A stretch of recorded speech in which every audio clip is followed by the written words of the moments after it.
സാധാരണഗതിയിൽ പൊതുവെ കാണുന്ന സംശയമാണ് ഈ കോക്ലിയർ ഇംപ്ലാന്റേഷൻ എന്ന ശസ്ത്രക്രിയ കുട്ടികളിൽ മാത്രം ചെയ്യുന്നതാണോ എന്ന്.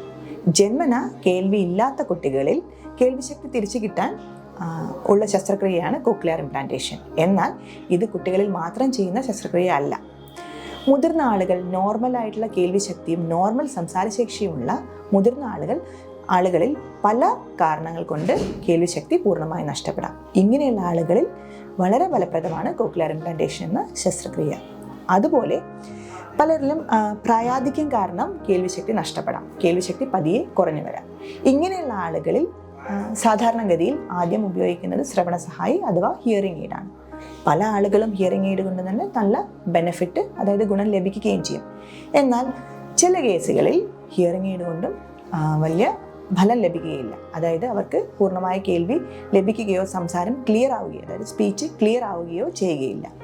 ഇത് പല രീതിയിൽ സാമൂഹികമായി ഐസൊലേറ്റഡ് ആയി പെടാൻ, അതായത് പല രീതിയിൽ സമൂഹത്തിൽ ഒറ്റപ്പെടാനുള്ള സാധ്യത ഉണ്ട്.